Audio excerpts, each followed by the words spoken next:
I'm Diane Blazek. I'm with National Garden Bureau. I'm the executive director. And this is a presentation fairly new, but every time we've done it, we have gotten excellent response to it because it's kind of like showing the behind the scenes about horticulture and showing some little tidbits that we think are very fun. So, first of all, let's go to our panelist. We have with us Brian from Olson's Greenhouse in Utah and Chelsea from Bejo Seeds. And I'll let you tell a little bit more about the company. So, Brian, if you would like to introduce yourself and tell us a little bit about your company. And you're muted, so we're going to need to hear from you. I'm so sorry. Thanks for having me, Diana. I appreciate that intro. Olson's Greenhouse is a family business. It's actually my wife's family, so I'm an in-law to the family, and we're fourth generation, my wife and I, and she has actually four other siblings that all work in the business, both the men and the women of those couples. And so there's actually 10 of us in this generation that are running Olson's Greenhouse today. We were started in 1942 by our great grandfather, just growing tomato starts for local farmers. And today we're a bedding plant grower located in the Intermountain West. We have we have four locations in Utah, Idaho, Colorado, and Arizona.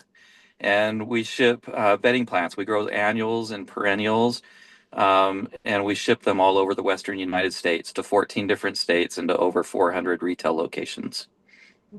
So that's That's Olson's Greenhouse in a nutshell. And we have the fifth generation working with us as well. My son ah, Tyler runs one of our merchandising companies. So we have employees that work out in stores, as well as employees in our trucking company. And so it's really a kind of a big business with a personal touch because we're growing, beautiful living things that we get to bless people's lives with.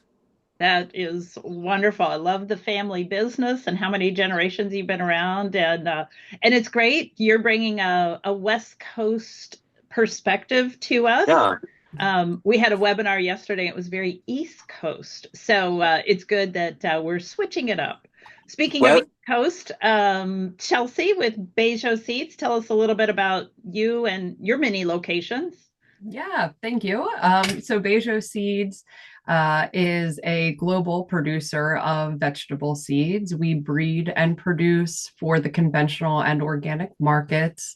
We put seeds into 130 different countries. The US and Canadian markets obviously are really important to us. Our main focus is cabbage, carrots, onions, and red beets, but we also breed in everything from asparagus to zucchini. Similarly, it's a family company.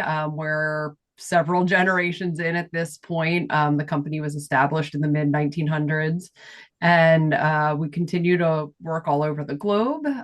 We have some seed production in the US, but again, that's a global effort for us. A couple trial grounds around the US. Our biggest one is in New York. We do a lot of Northeast proving grounds there, and we'll talk about some of the great varieties that we've developed and are using in the US a little later in the presentation. So I'll leave it with that. Okay, thank you. And welcome, Jim. Sorry, I think Hey, I had some technical issues, but oh, we're good. okay. Would you like to introduce yourself? And you're here on behalf of Plant Development Services today. I am. Yes, I'm Jim Putnam. I have a YouTube channel called Hortube with Jim Putnam, and I integrate things from Plant Development Services, which is Encore Azaleas, the Southern Living Plant Collection, Butterfly Candy, Butterfly Bushes, and uh, uh, the Better Boxwood brand. I integrate their stuff into my content, and then I visit nurseries on their behalf and try to kind of unify all the plants to make sure the plants look good coming out of every direction that they come out of. Yeah. Excellent. Thank you for being here. We really appreciate it. So, to roll this out, what I wanted to say about our goals today is I love to cook, I love to entertain. And so I'm always thinking you need these little tidbits when people you're chatting with, maybe you're going to an event or a wedding and people are like, what do you do? So our goal today is to have you walk away with an interesting tidbit about this industry that we all love so much. A lot of us are very experienced gardeners, experienced people in the industry, but if you can even pick up one fun tidbit, that's our goal for today. Does any Chelsea, Brian, or Jim, do you want to add anything to what your goals are for today for this? Yeah, just spread the joy of gardening, let's have some fun. I love it. Yeah, I would love to just say that, hopefully that people can find confidence in gardening through what we give today.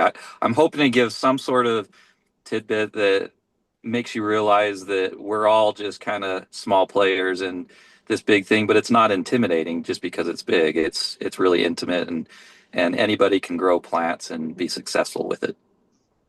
Very good. Agreed. Anything else from you, Jim? No, I agree. I think that's the biggest hurdle, I think, in gardening is just this kind of fear that seems to be, of it. It seems daunting. People haven't been raised the same as they were when we were younger. Our grandparents were raised. They're disconnected from it. So it's finding that connection to it to find confidence in it.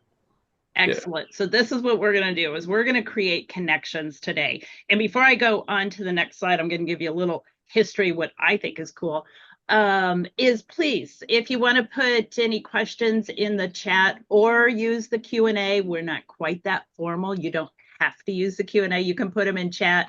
I'll be watching the chat, as will our panelists, and we'll get to your questions and everything, hopefully within the hour that we have. Now, maybe I'm a little biased, but one of the coolest things I think about our industry is, as I have been here now for 16 years, and I get to know more about the founder of our two organizations. This one, which is the original Victory Garden Manual, was written by the founder of National Garden Bureau. His name was James Burdett. He lived here in Chicagoland, which is where our office is still based. But he was a journalist, but he was also a gardener, and he was involved with the Victory Gardens in World War I. But then he also got much more involved during World War II, which is when Victory Gardens really expanded and took root. Pun intended. So to me, this is something that's very cool because during COVID, we then brought back some of the information that was in the original Victory Garden Manual. We called it Victory Garden 2.0. We wrote blogs, et cetera, et cetera. So that's a little bit about the founder of National Garden Bureau.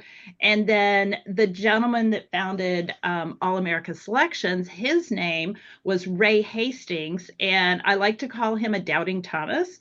The reason he started the organization is he was seeing all these new varieties that were coming out. And he was kind of like, does that really meet the claims? And so the All America Selections trials were created based on his doubts. And we are still around 90 some years later doing things the exact same way. And here's something really cool is Mr. Hastings' grandson contacted me, and we're going to get to do an interview with this gentleman's mother, who is Ray Hastings' daughter, and we're going to get some real good insider information about what she remembers about the beginnings of All America Selection. So that's just cool, two cool little tidbits about how our organizations were founded. And now what I would like to do is turn it over to our panelists. You may think of horticulture and think, well, anything that's in our yard is part of horticulture. Yes, it is. But the industry itself is very segmented. So, Jim or Chelsea, would you want to talk a little bit about the segments within our industry? Sure. Yeah, we have a lot. I mean, it's one thing that I have been able to do in my life, luckily, is I've been able to work for a garden center, work in a nursery, and then work in this plant trialing introduction business. So I've kind of worked all parts of it, and you would be surprised how far a plant can come from some place to end up in containers on your shelf. It can be breeding in the Netherlands that ends up as, through a couple of different brands in the United States and then ends up in a garden center or through a nursery environment, but it's been nice in the last 20, 25 years. I know some people aren't the biggest fans of it, but we've been able to protect breeders' rights, for the first time in his history. So you were referring to his, looking in on the breeding and making sure that they were up to speed in this competitive environment of branding. Every plant has to be very good now. And so if you bring something now that doesn't hold up, it gets called out real quick in the marketplace. And so I've kind of enjoyed watching this, come to be where breeders, number one, get paid. Everybody's, and everybody gets to see really great breeding in a very competitive marketplace. So we're seeing plants faster than we've ever seen them before. And it's kind of fun. And we do talk about that in a few slides is kind of the timeline, because I think that's yeah. Sorry. Cool also. No, that's okay. You were doing a good segue that we'll get to. Okay, gotcha. Yeah. So Brian, you had mentioned that you grow annuals and perennials, which are two segments of this, and you got started growing tomatoes. And I just wanted to mention, cut flowers is a big market, flowering shrubs, as well as trees. So Brian, you want to say anything else about these segments, and then we'll let Chelsea wrap up with the vegetable segment. Yeah, and I think, like Jim said, it's interesting how far a plant can come. Also, what's interesting is how the lines are being blurred across those segments and different categories of varieties of plants as well. For example, just in the last about 10, 15 years ago, we started seeing breeders do a lot of what they call interspecific crosses, and which is a cross between two species or subspecies of a plant. And they're trying to get the best genetics out of both. And one new introduction that we have that breeders have brought to the market that we're actually seeing on shelves and seeing customers purchase right now and put into their landscapes is one between two varieties of phlox, Phlox subulata and Phlox divaricata, which is woodland phlox and creeping phlox, two perennial varieties that bloom in the early spring, but now we're combining the best attributes of both so that they bloom longer, and we're seeing all that. So even though there are separate categories, we're seeing a lot of blending between the categories. We're growing now, besides traditional bedding plants, we're getting into flowering shrubs like hydrangeas and using them as annuals in containerized plantings. And so I see a lot of the blurring of the lines, which I think is excellent, because we're taking all these different uses from the different categories and segments of the industry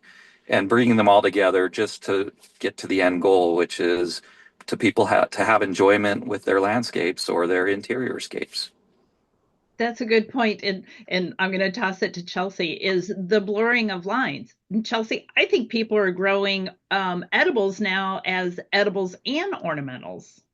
Yeah, absolutely. I was thinking that same thing as Brian was saying that, red kale, for instance. I mean, you'll see that walking down some main streets, in many towns in the US, but also you can have really highly edible, productive, containers or mixed landscapes that are also really beautiful. That's kind of the definition of horticulture. But the other thing that I really like the direction we're going. So on one hand, you have this really broad national appeal of varieties right now, where we're all looking at, yield and disease resistance and climate adaptability. But we also are in a moment where our information for regional fit is better than it's also ever been. So, the cabbage you might need in the Southeast is not the same that you're going to need in the Northeast. And there's so many great trialing grounds. AAS is a beautiful example of, regional trial data that we collect that filters down then to the retailers and the seed packet companies and all these people that are making varieties available to the consumer. And the data is just really, really great and really helps with a high level of success, I think, in our growing population. Yeah, I wish everybody here had been on yesterday's webinar. We were talking about why grow new varieties, all this new breeding that's coming out. And oh my goodness, it was a wealth of information. It's available on our YouTube channel to anybody who didn't see it. But we've been talking about different points of the distribution channel and where we are. And so I'm going to show you a nice clean version. And then the next slide, I might show you reality. But let's see here. So Chelsea is on the vegetable side. So she's up here at the breeder. And then Brian is here at the grower level. And Jim, I would say you deal primarily up here with the breeder, the introduction side.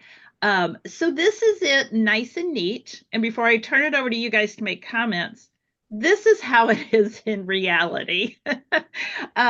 So we do have a lot of specialized niches and people specializing in this or that. But it's all good. It's all how the plant gets from there to your backyard. So now I'm going to turn it over to our panelists to add any commentary on this.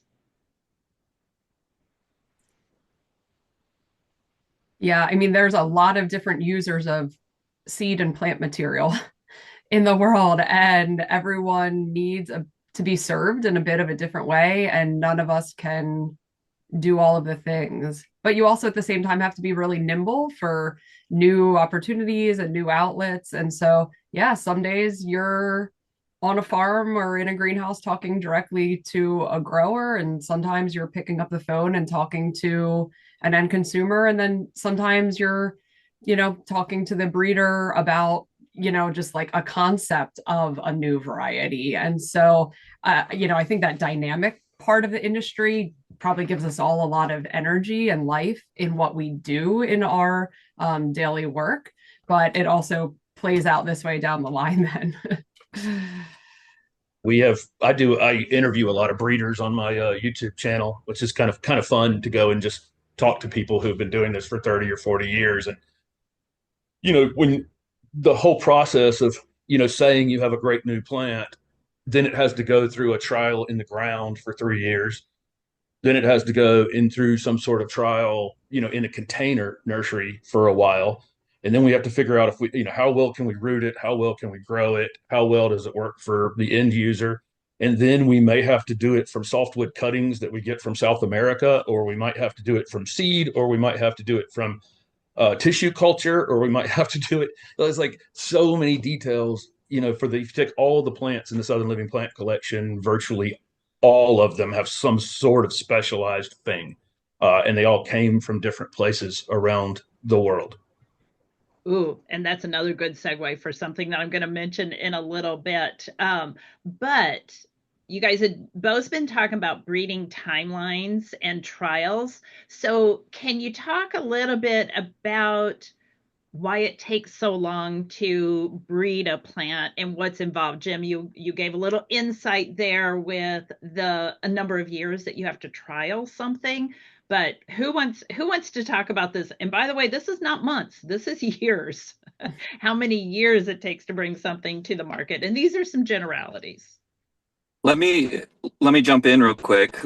At Olson's Greenhouse and a lot of different large wholesale growers that sell directly to retailers and so have a close connection to the consumer that ends up buying the plants.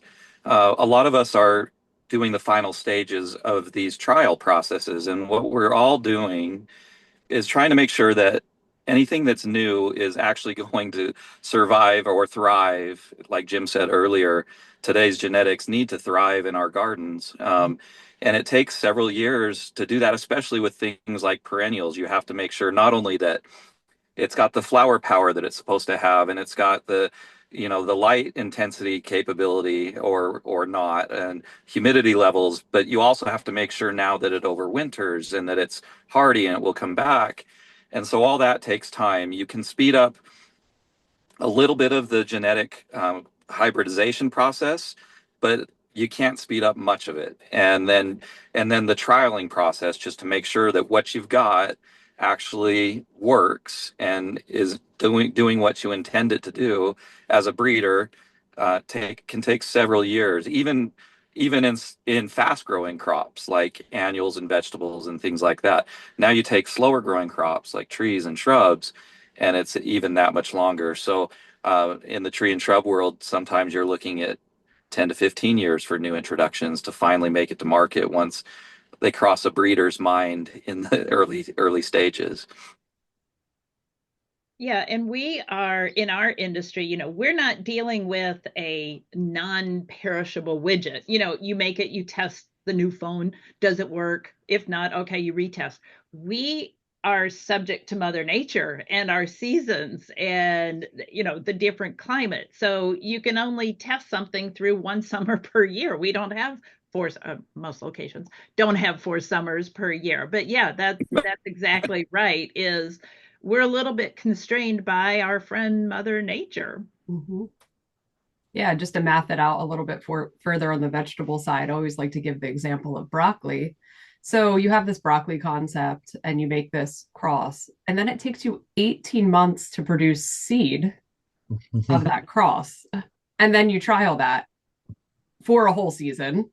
And then it takes another 18 months. And you do this. So really, if it takes you 20 years to produce it, you've only looked at it 7 times. If you add in another hemisphere, you can speed that up, and like Brian was saying, you have some other tools where maybe you get ideas of what you're looking at quicker than that, but you still have to have the proof out in the field. And so it's not possible to really go that much quicker if you want to end up with a really solid, stable, highly producing product on the other end. Very good. I found all of that very interesting. So I think all of you have kind of referenced several different types. Does anybody want to kind of talk about this, about the different types of breeding methods that are used? Sometimes more than one method is used for each genera. I'm not the breeder. You guys are the experts on this. Most of the shrub breeding is hybridization, where you may use tissue culture to reproduce it or, vegetatively propagate it. But in terms of the breeding, most of it's hybridization, where you're looking, if you just take Encore examples, Encore azaleas as an example, Buddy had spent 30 years working on this. He kept looking at fall blooming azaleas and collecting them. Some azaleas would bloom a little bit in the fall. He kept collecting them, but none of them in a cross with the spring flowering azaleas would result in a azalea that bloomed longer. And he ended up breeding it with a Japanese cultivar, really ugly azalea called Rhododendron ohamii. It's the hairiest, weirdest thing. Blooms in the summertime in the southern United States. I mean, it's really not an attractive plant.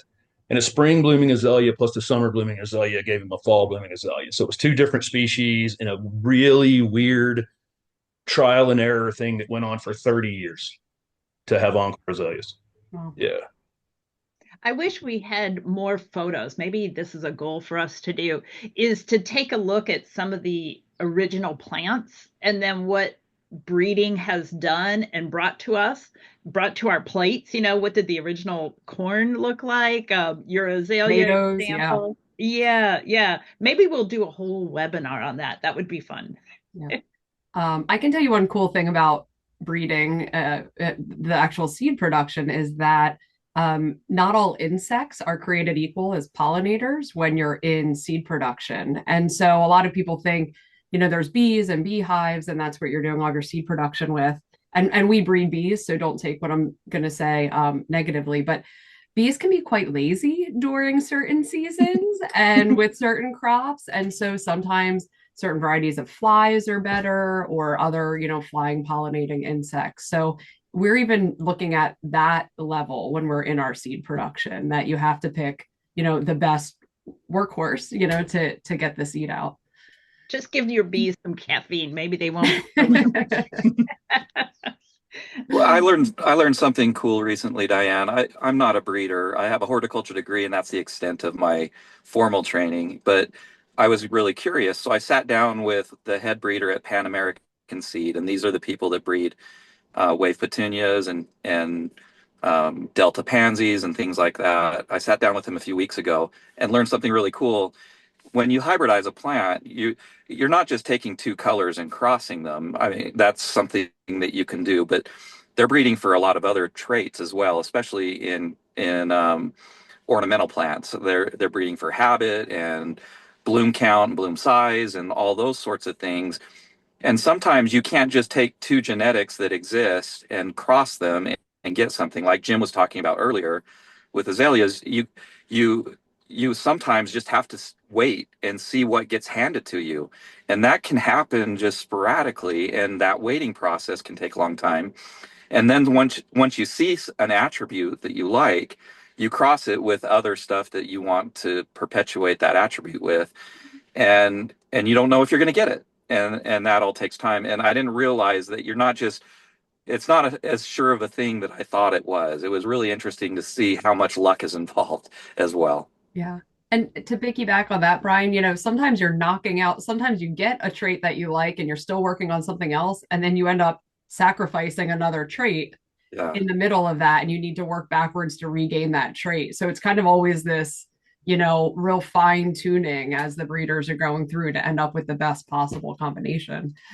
And and that's awesome. One other thing I want to bring up while we're talking about this, because it's fascinating to me.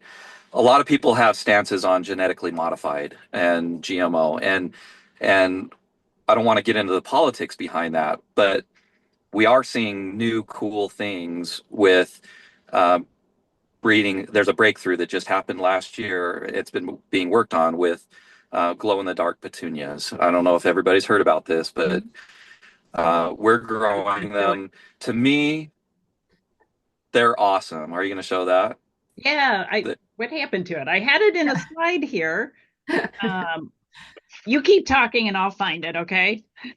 Well, I'm not the breeder again, but we are starting to sell these in the market. I ordered the company that bred them sold them direct through the internet last year. $29 per 4-inch plant. I bought 10 of them and tried them out in my yard because I was so excited. Now we're growing them from liners this year and selling them just at an intro basis. But this is so cool because they're actually taking from the animal world. They're taking bioluminescent genes and crossing them with plant genes, and coming up with petals and stems and to a small extent blooms that will glow in the dark, which can be scary or it can be awesome. But I choose to embrace the awesome part of it, and I love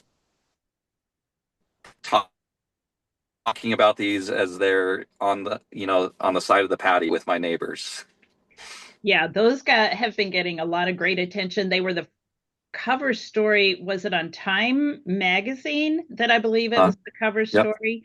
And I'm glad you brought this up because I had a slide, and this was a survey we actually did 4 years ago. We have a database of over 50,000 home gardener email addresses. So we did this survey, and basically, are you pro or con on GMOs when it relates to food crops? It was about 50-50. When it related to ornamental crops, they were like, sure, bring it on. 71% was 4 years ago. This was even before this bioluminescence petunia. So a lot of people are ready to embrace them. So let's see here. So I jumped forward a little bit. Sorry about that, but that was a really good thing to talk about. Here's one of the other thing, and I think you mentioned this when you were talking to Pan American. These are some of the breeding trends that we see happening, and I think each of you can probably bring up even more. Disease resistance, we really talked about this yesterday when it talks about new varieties. There's new races of diseases popping up or strains of diseases. So, all this new breeding is trying to stay ahead of the curve there. With all the climate change, all the breeders are trying to breed things that are more drought tolerant, maybe require less water. And then there's many other things. And I'll just let you guys, I think you've already mentioned a couple of them, but if you want to add anything else to this to talk about some of these really cool trends on your breeding efforts. Yeah, I'll start with sterility, which is the last one on your list, which is one of the more important things where we have plants because we're moving plants around the globe.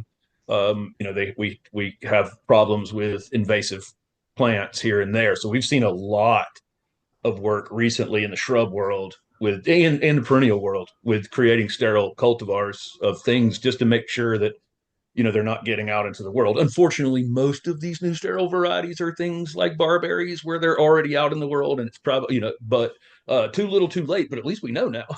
At least but at least we do know now, and so there, that's the one thing I'll touch on from your list there. No, I totally agree. I'm glad you brought that up. And it's at the bottom of the list, not because it's bottom Oh, important. I know. Yeah, I know. Yeah. But It it's a probably super should be. important thing, and It it's is. really hard in the marketplace to introduce something that is sterile or doesn't flower now or whatever, and then convince an internet in a copy and paste internet world where that thing kills birds or that thing does this or that thing's invasive to go, no, not this one. Yeah. Yeah, I agree. Chelsea, you want to talk about a determinate jalapeno, and why is that really cool? Sure, yeah. So this was just one of those aha things that kind of funny. The breeder knew what he had, and then we were looking at it out in the field, and we're like, man, this thing, it's squat and it's loaded with all its fruit. Everything is set. It's all the same height or all the same length fruit, from the top of the plant to the bottom of the plant.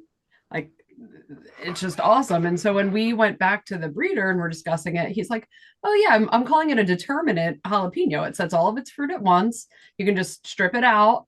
It's really great for processing. Obviously, that was kind of the idea behind it for people who want to make hot sauces and things, or if you want to have like a jalapeno popper party. But on top of that, as we're looking at it, particularly at our one location in New York, where we get these really high whipping winds, and the jalapeno plants previously could get pretty brittle and pretty torn up. It's this really low, flexible, dense plant because it has that really heavy crown set. So it sits real low on the ground. So it's a really flexible plant.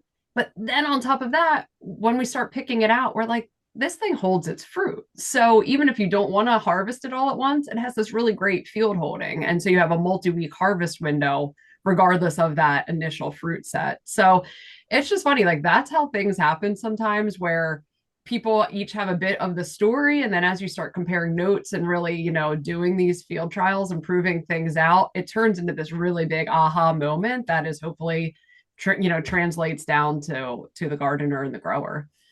Okay, now you have to give the variety name for this and tell that it's an AAS winner. Yeah, so yeah, this is San Joaquin jalapeno pepper from Bejo. It is picked up throughout the industry. Thankful for the AAS award that we received last year for this. And so you can find it widely out in the market now.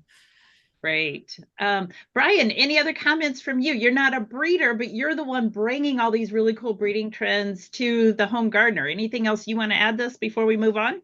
Yeah, and I'll just add from a Western United States perspective as well. I live in Utah, which is, I think, the second driest, depending on the year, we're the second or third driest state in the U.S.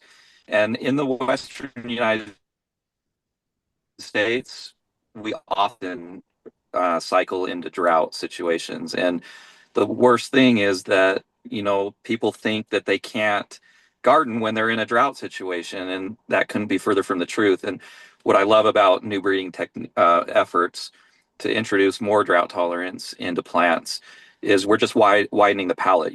I still fight the battle on a daily basis on teaching people that xeriscape doesn't mean zeroscape. And there's a lot of people that still think it means zero landscaping or zero plants, and it means only rocks. And it couldn't be further from the truth, but that's still an education piece that we as an industry have to do with the general public. And it's helpful to have a full palette of beautiful plants, especially blooming plants that do well in low water conditions and actually thrive better in low water conditions.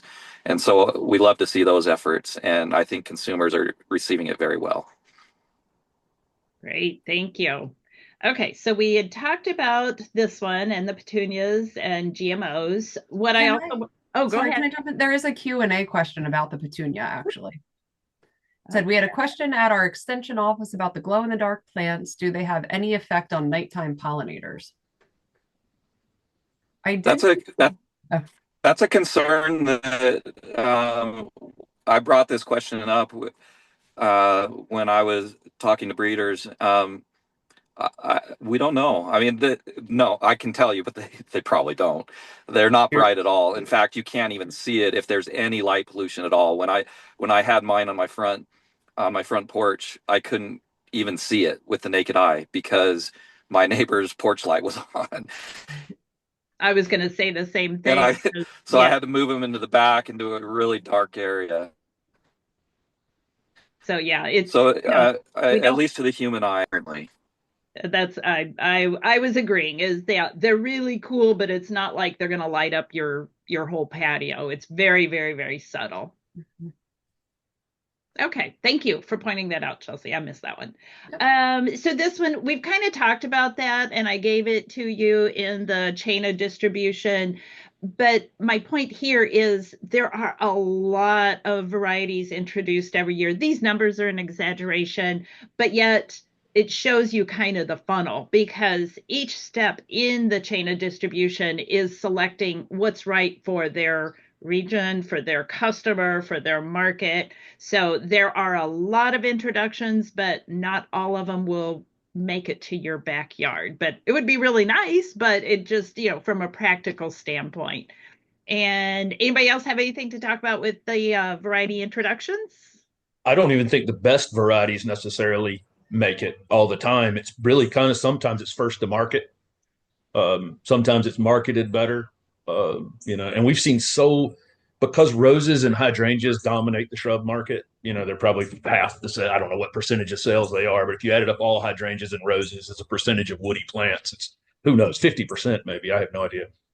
30 for sure. We've seen so many I mean, there's a new hydrangea paniculata every 8 seconds. Uh, and that's just kind of where we are. But how many of those are going to make it to the end user? Limelight was so successful. And then anything named Limelight after that is, going to still have the market, no matter how good the branding or the breeding is beyond that. Yeah, and I would say in the vegetable world, I don't even think these numbers are a lot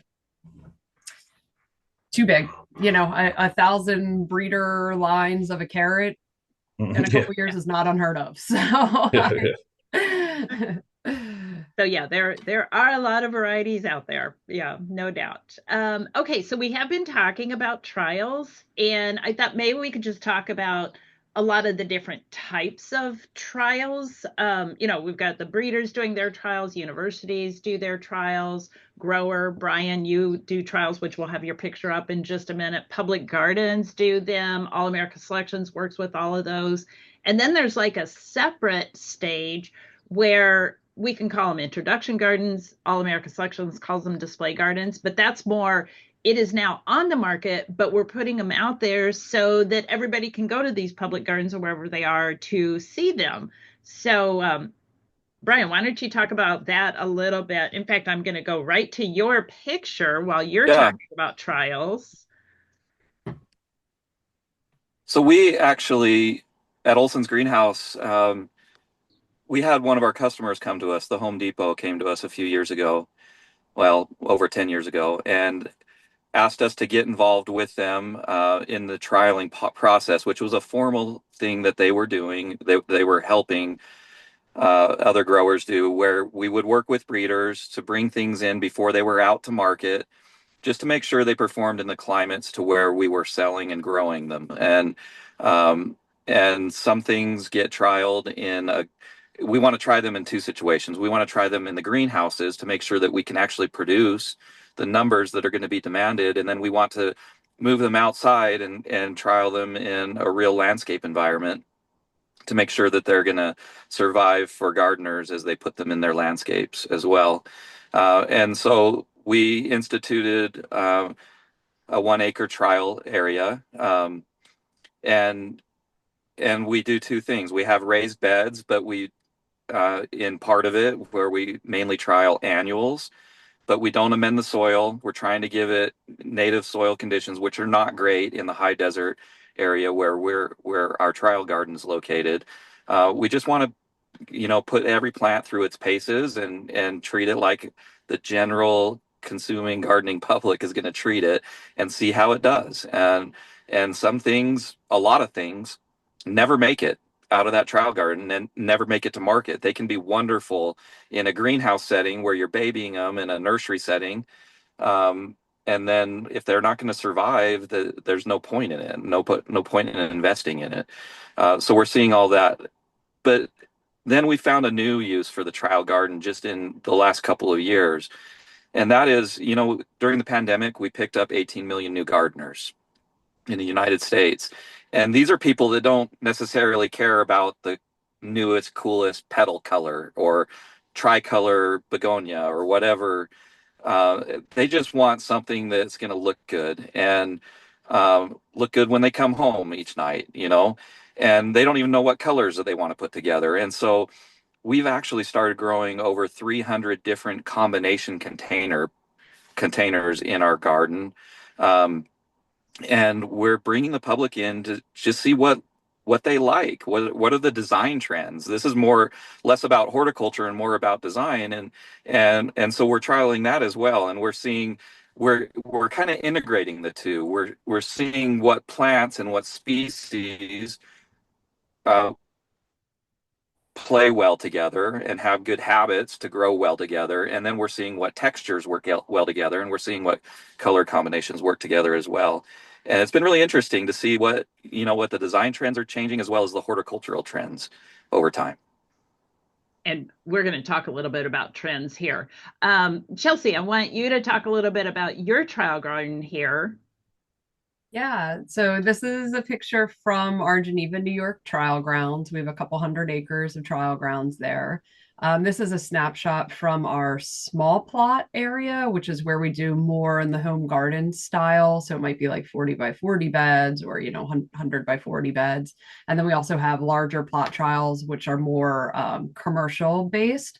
But this is one example of the trials we do across the US and across the globe. And so it's really important to put plants through their paces. If we're having a hot, dry summer, if we're having, an early cold snap in the fall, that data all goes towards, really ultimately deciding if and where and if these varieties are going to survive and make it down to other gardeners. We also use this, for culinary aspects. We do a lot of cooking and eating and hosting out of these trial grounds. We love having people come through, both from the general public and from the industry, come through throughout the summer and fall. And I like to point out, a lot of things that are trialed here, not only do we see them for multiple years and see them against, other industry bests and controls, this might also be a replication of something that we've seen proving out in Spain or proving out in Turkey, or, there's a lot of conversation that happens, particularly at, across the latitudes of the world, where we see a lot of vegetables pulling through from one region to another, and the data being able to be used from one network to another, to help us with assortment management. So it's probably one of the best parts of my job is when those trials get kicking and we get to start going out to the farms. I think one of the best parts is going out into a trial garden when a lot of the vegetables are at the peak, and you get to just stand out there in the trial garden and you're taste testing all these things. So I remember standing exactly in this field and convincing somebody to try some cauliflower because he thought he didn't like cauliflower, and suddenly he changed his mind and he liked cauliflower based on what he got in that field. Yeah. That's great. Yeah, and I should mention too, we do a lot of videos, a lot of marketing opportunities out of here too. So photography, a lot of great videos that feed into our YouTube channel about new variety introduction. This burgundy purple sprouting broccoli there is an amazing product too, if you get a chance to check it out. It's the only purple sprouting broccoli that works over summer, whereas a lot of purple sprouting broccolis in the past need a cold period, a vernalization period, so they didn't work in a lot of areas around the US. And that's the kind of data that you get out of trials. So. Exactly. And we're also, Diane, like you mentioned, Chelsea, I'm sure you guys do this as well, but we're actually in our trial gardens, we also grow vegetable starts for the retailers that we sell to. And we have a vegetable section. I didn't have it in my picture, but we have a vegetable section of our trial garden, and it's more for specifically looking at yield and harvest, but we're also formalizing the taste test part of the process as well. We want consumers to be able to grow things that are good at home, but also know that it's going to taste good too. So that's all part of the process. That's a Absolutely. good point. Yes. With our All American Selection judges, priority is taste and texture, and then everything else that the breeder says. So, it may produce the most tomatoes ever imagined on this planet, but if they don't taste good, then it's not going to win an AAS award. Yep. Okay. Let's hear. There's many different trial grounds, but I'm going to kind of zip forward a little bit. I think this is interesting that our industry places so much emphasis on trialing. And so I was just going to kind of drop in here a few things. For the ornamental side, we just in March had a big event in California called the California Spring Trials.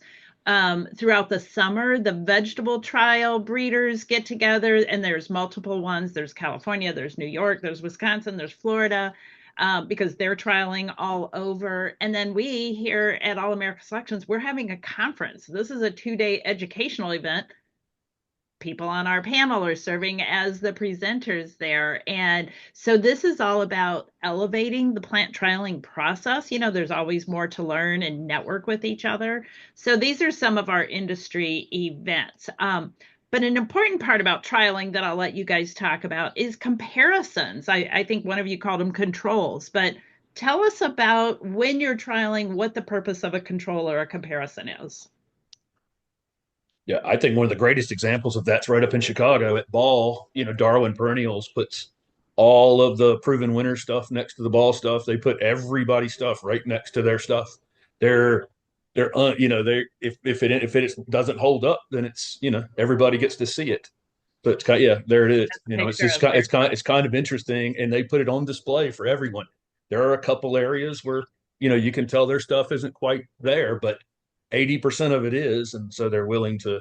It's kind of bold, but yeah, we do that. We have a trial garden down in Loxley, Alabama for PDSI, and we have everybody's hydrangea paniculatas that are out on the market, comparing them to Buddy's breeding.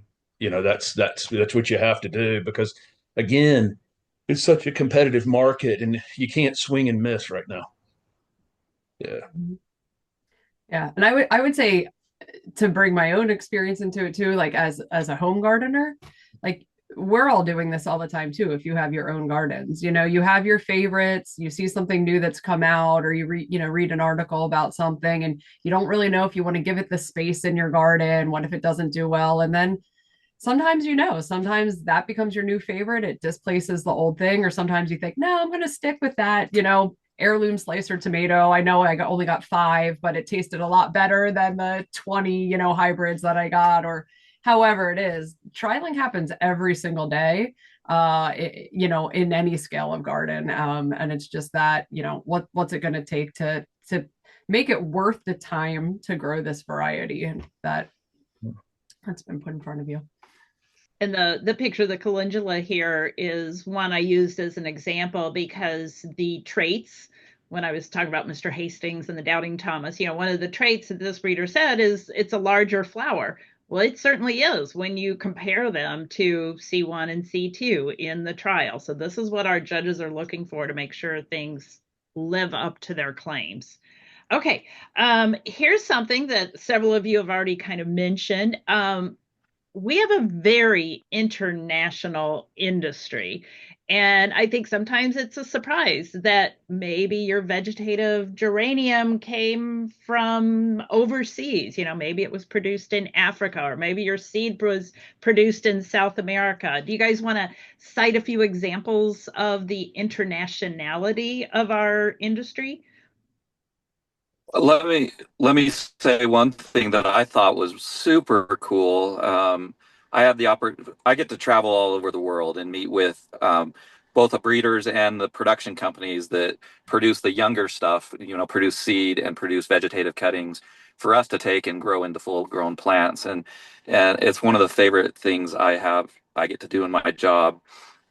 But when it really kind of hit home was when I learned that one of the companies that's producing great quality genetics for us in our market is called Danziger, and they're out of Israel, and the things all in the Intermountain West, where we sell a lot of our plants, is because their winter is in Israel is very similar to our summer climate in Utah and Colorado in the high desert.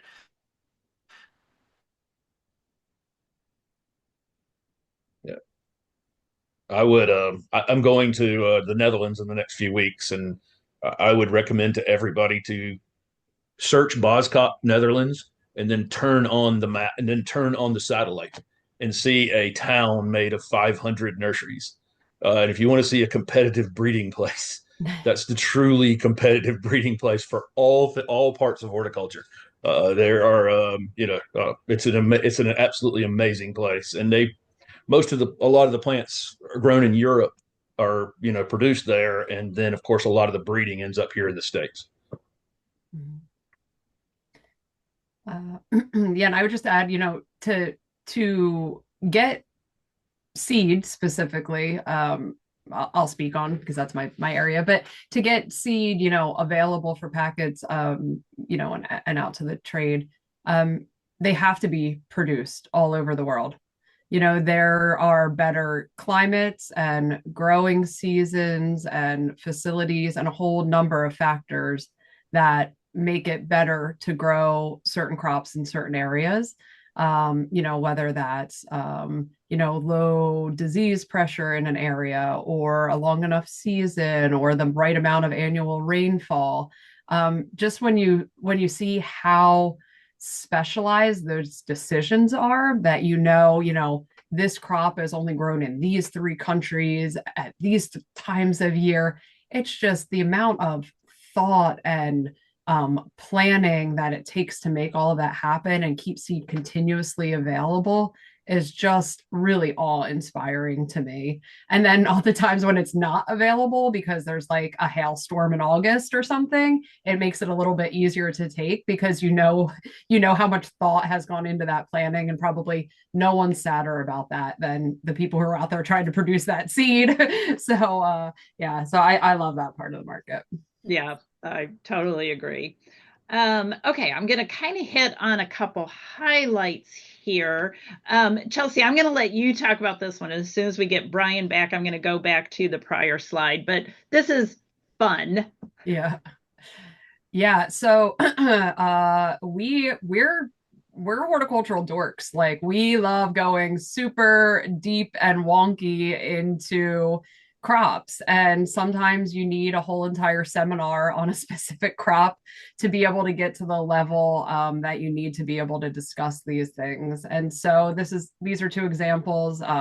This is our red beet symposium, which was a full day symposium with breeders and producers and processors. I mean, all different parts of the industry that we held in Holland last year. And each season we do cabbage camp in New York. That's in the fall when we do the brassica evaluations, and you just look at field holding and cold tolerance and how they've come through the worst insect and disease parts of the year.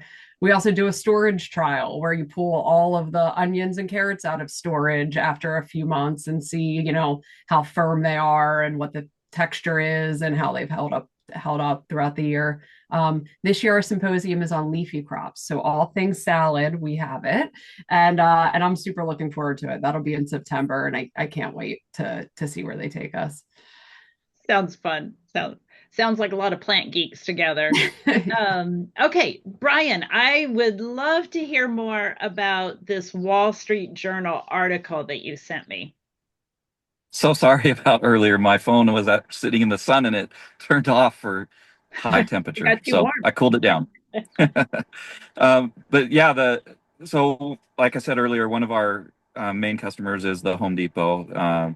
And it was really interesting. This Wall Street Journal article just came out a couple weeks ago, and it shows how big gardening has become not just for the Home Depot, but just for consumers in general. And I spoke to the 18 million new gardeners that we have. But you'll be interested to know that within a Home Depot store, the garden center is the biggest department that they have, and it's a seasonal department, which is mind blowing to me. And it's a $20 billion industry just for Home Depot, and that's what that Wall Street Journal article calls out. But the reason behind why it is so big for them is what I think is most interesting, and that is because a lot of people may not realize that these big box stores that sell so many products to us really care about the end consumer's performance, but they do. And while Home Depot is putting a lot of efforts in meeting with breeding companies, I've been sitting down with the Home Depot and breeders and I'm not trying to make this a Home Depot commercial. It's just interesting to me that the connection is there for a retailer that's so close to so many consumers. I've been sitting down with the Home Depot and breeders for over 20 years now, every year, reviewing the new varieties that they're working on, the breeders are working on, and finding out ways that the retailers can bring those to market and do it in a responsible way. And that's why the trial garden started with us, is because of Home Depot's prompting. And they want to make sure that they're selling plants. They see the responsibility and the ethics behind it, that they're selling plants that will perform for the end consumer. And I thought that was cool, and I thought it was really cool that the Wall Street Journal kind of latched onto it, not just the money side of things, but really the feel good side of things, that they're trying to do the right thing and sell things that are going to perform well. Oh my gosh, you just did an excellent segue to my next point that plant people are very happy people. We always say, like, what, we have chlorophyll running through our veins instead of blood because, that just brings so much. In fact, you talked about the 18 million people during COVID and, the new gardeners and everything like that. The goodness of gardening. People turn to gardening during difficult times because it makes them feel good. Maybe there's some other reasons also. Maybe they were bored and stuck at home, and maybe they had some food security issues. But overall, gardening and the people in the gardening industry are very happy people. And then you had mentioned one other thing is being in tune to consumers. And this is something that we do a lot here, and how we are capturing different gardening trends through a lot of the programs we do. So I just have to show, let's see here, the plant breeding trends we've talked about. I have to show this one because this is hysterical. I think I posted this on social media maybe 10, 15 years ago, and it has been one of our most popular social media posts because we can all kind of laugh at ourselves, is that we're buying bags of poop. And there you go. Then it becomes this social media thing. And let's see here. We can talk about some of the more popular things. Jim, you talked about hydrangeas. Anytime we do something on hydrangeas, it becomes one of the most popular topics, whether it be a blog or a webinar. This happened to be our webinar. One year we had our Year of program on hydrangeas. So for some reason, everybody's interested in hydrangeas. Over here on the other side, some of our most popular videos are also our most basic. So, sometimes we overthink gardening, but the reality is let's just keep it simple. And hey, if you fail, try it again.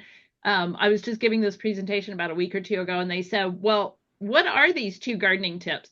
The one on caladium is just to know the difference between the 2 types of caladiums. Very simple. The other one, how to keep your geraniums blooming all summer.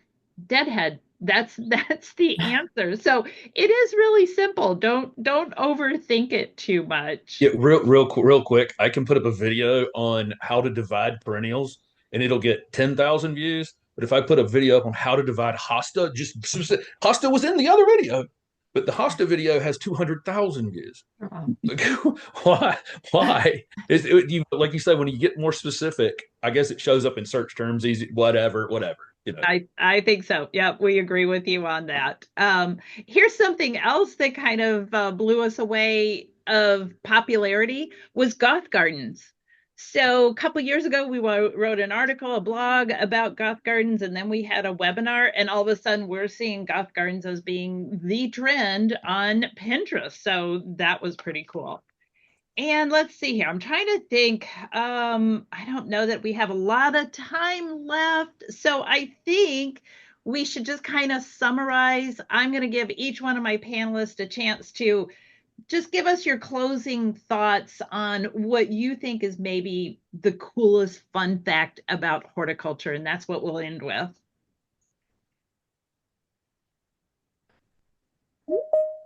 Who wants to go first? I guess I don't know if this is a fact, so maybe it's like the easy way out. But I was talking to someone the other day, and just the fact that horticulture and talking about the garden and plants to anyone who's involved in it transcends every other barrier or difference that you might have with people. Every age, every background, every country. It's just such a peaceful, happy, rich space to exist in. And it just struck me that if you are someone that has your hands in the dirt, whether you're brand new or have been doing it 70 years, you have a really great community of people that you automatically belong to. And it's a very welcoming community. More coming all the time, more welcome all the time. So I absolutely agree. And you go to cast and you go, oh, now I know why these names are Latin, because I can speak to my Asian friends. He understands the Latin names. But the other thing is, I can go and knock on someone's door, which no one does anymore. No one goes and dares knock on anyone's door. I can knock on someone's door and they answer it, and they're already kind of hostile. And then I'll go, "You have a beautiful garden. Is there a possibility that I could film it?" And now we're gardener friends. Instantly, that whatever that was went away, and it's like, "Oh, you're complimenting my garden." Yeah. Right. And I'll just add, because I already 100%, 1000% agree with what they just said. But one other thing that I just remembered that actually came up during the pandemic are the mental health benefits of gardening, and not only gardening, but just grounding, working in the soil, all the dopamine hits we get from all that, the science behind it, set all that aside, but it works and it actually improves your mental health. And I saw this firsthand personally when we were all struggling during the pandemic, how gardening brought us together, and it continues to do that today. We still have challenges just because the pandemic's behind us. All of us have stressors in our lives. We live in a difficult world, but gardening it should be the answer for everybody, for all humans. And I'm so glad that all of you that we're watching today are involved in it and interested in it, and keep going, keep doing it. Keep gardening. Let's go garden. Yes. Well, that really ends it on a high note, and I appreciate the time from our panelists. And as you can see, I think we're all pretty passionate about gardening, about the industry, about our jobs. So we hope all of you are out there enjoying your garden. And thank you, and have a wonderful afternoon.